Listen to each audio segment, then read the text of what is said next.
Friday. It's the first official week for the NFL preseason, week 1. That's what we're here to talk about. And, of course, it doesn't matter if it's preseason, training camp, or anything like that. Sorry for whatever came out his mouth. But what's been coming out of the mouths of the Cowboys fans is what's going to happen to number 11.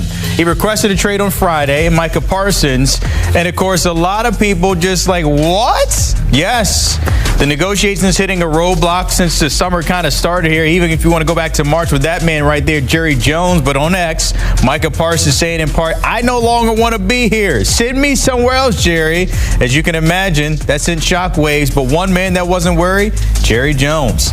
His response to that on Saturday saying, quote, I enjoy Micah, but as always in relationships, there's different moods at different times of your relationship. Don't lose any sleep over it. That's the one thing I would say to our fans. Don't lose any sleep over it. Okay, Jerry, if you say so. He's done this before, so I guess we got to wait.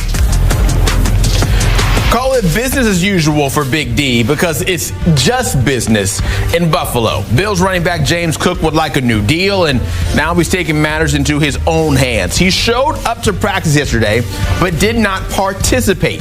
He's in the final year of his rookie deal and didn't give away too many details when talking to reporters yesterday because the business looks just like this. They asked him, why didn't he practice? He says business.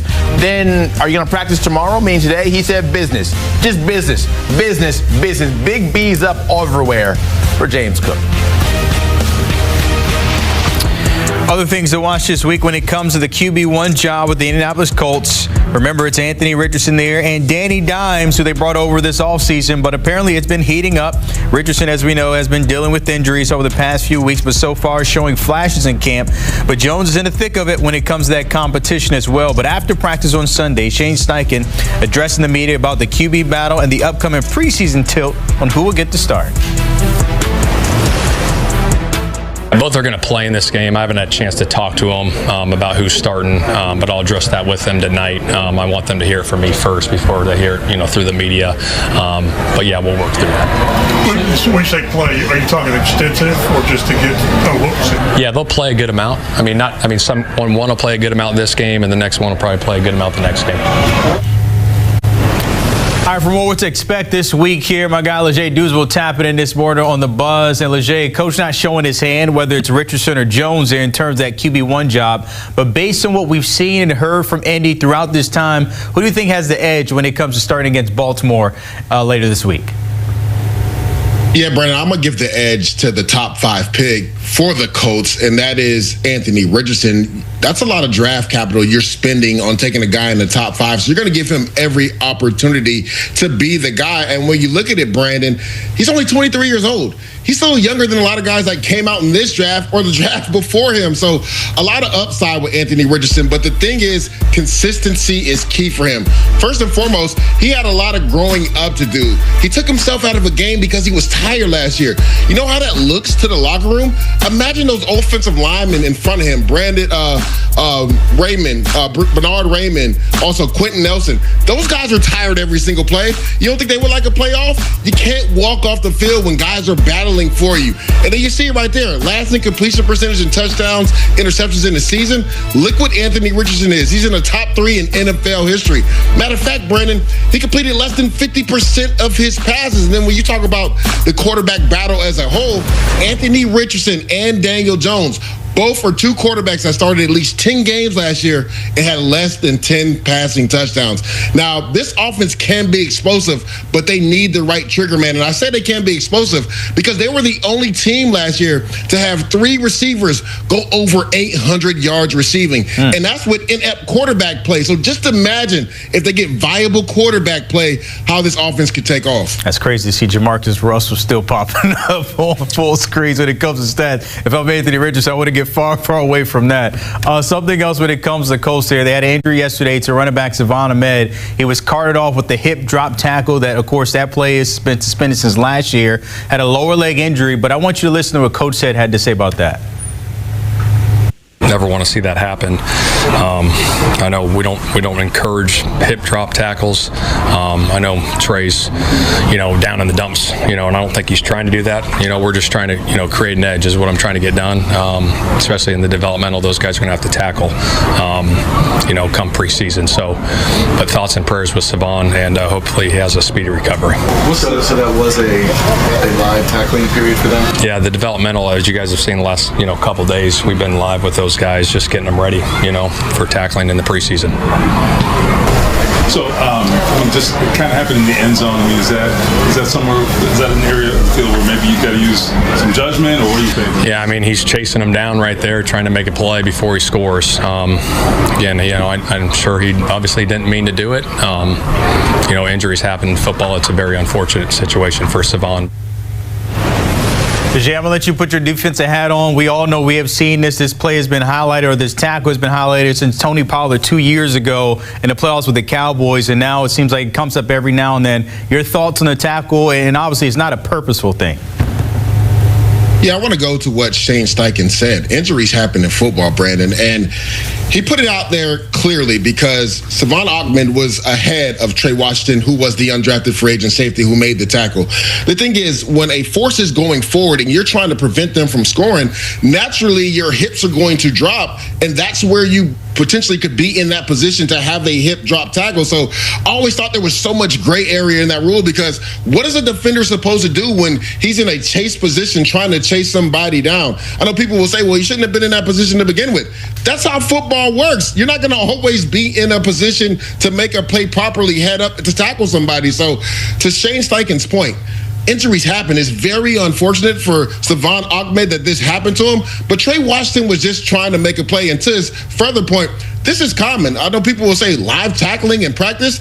You talked about those developmental guys, the backups, the third stringers. Those guys go through live tackling because they're going to play majority of the preseason game. And the last thing you want to do is go out there your first time under the lights and not know how to properly tackle, because the game and the speed is so much faster in live game action. So this is common. When I was playing, the backups and the third stringers, they did tackling. Sometimes even the starters did tackling. You even heard Eric Glenn for the New York Jets said the only way to get better at tackling is to tackle. Now, we're not going to do it every single day. There'll be select plays where we do it, but that's the only way to get better at it. It was just unfortunate for Savon Ahmed that he got hurt during that play. Of course, this was an actual game, and that one, it is now illegal nowadays, but we'll see what happens the rest of the way throughout the season. I'm pretty sure, I hate to say it's probably going to happen again, but as you said, it's a part of the game.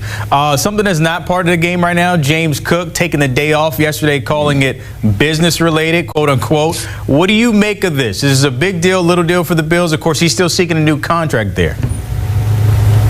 Brandon, sometimes, as the young kids say, you got to stand on business. And that's what James Cook is doing. Let's go back to last year, right? Josh Allen is the MVP, but his passing numbers weren't as great as they were the previous 4 years, right? You know why that was? Because they leaned on the run game in the offensive line.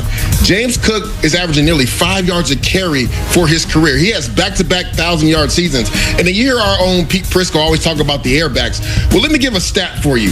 In 38 targets out of the backfield last year, James Cook caught 32 passes, which means he almost caught everything that was thrown his way. So not only can he hurt teams running the ball, and you see it, most touchdowns in the season in Bills history when you talk about the regular season and postseason, one more than Josh Allen did the year before, but he's a guy that can hurt you out of the backfield as well.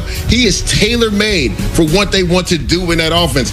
Again, they took a lot of pressure off Josh Allen. He became part of the run game, didn't throw it around as much, but they were able to do that because of what James Cook has done running the football for the Bills the last 3 years. Now, if he's trying to reset the market where Saquon is at $20 million, then again, I agree with the Buffalo Bills. You don't want to pay him that.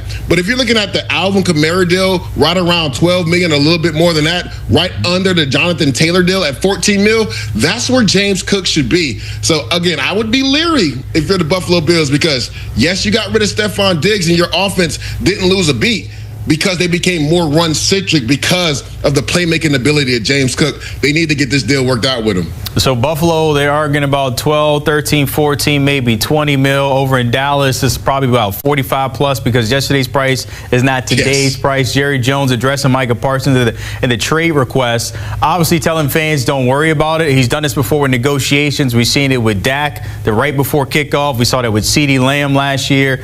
But Leger, I have to ask you, at some point, fans are going to get weary if this drags out. Should they be worried? No, they shouldn't be worried. But my question to Jerry Jones is why?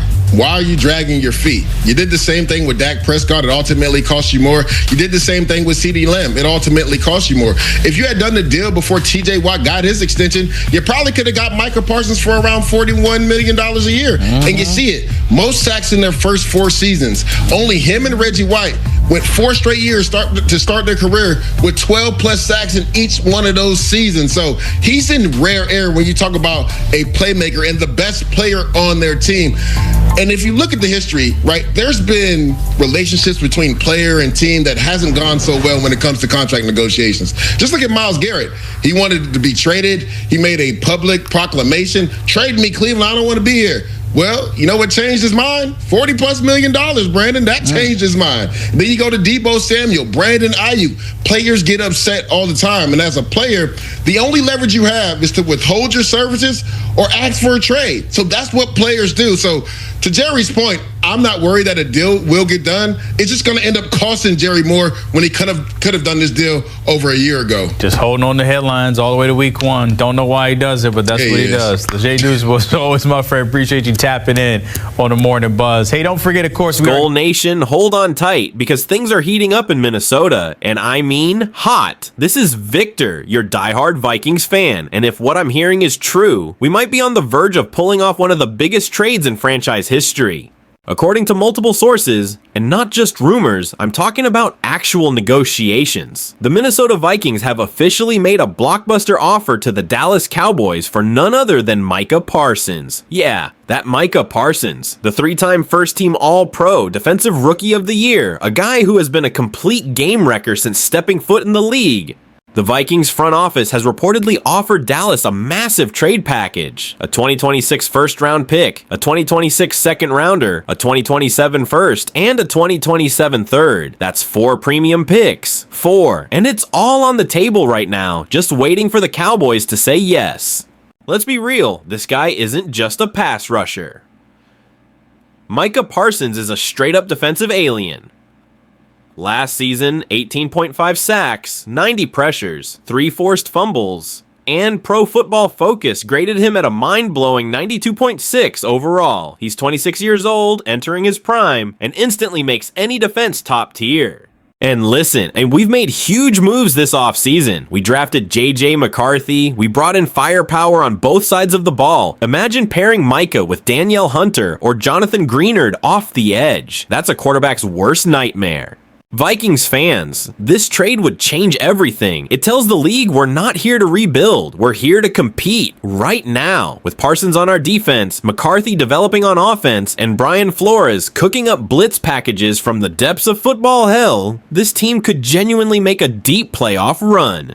I mean, you think about the NFC North. You think about having to stop Jordan Love, Jared Goff, Caleb Williams in Chicago. Micah Parsons is exactly the type of player that wins you division titles and playoff games. Now, I'm not gonna lie, giving up that many picks is a lot. But let me ask you something, Vikings fans. When was the last time we had a once-in-a-generation defensive player under 27 ready to join our squad with this kind of impact? Would you do it? Would you push in your chips if it meant bringing Micah Parsons to Minnesota? Because I would. I think this move shows we're done waiting around. It's time to go all in, and this front office knows it. So now I want to hear from you. Should the Vikings finalize the trade for Micah Parsons? Drop your thoughts in the comments. Are we giving up too much, or is this exactly what we need to take the next step? And hey, if you're just as hyped about this move as I am, hit that like button, share this video with every Vikings fan you know, and make sure to subscribe to Report Vikings for daily updates on your favorite team. Let's get this conversation going, Skull Fam.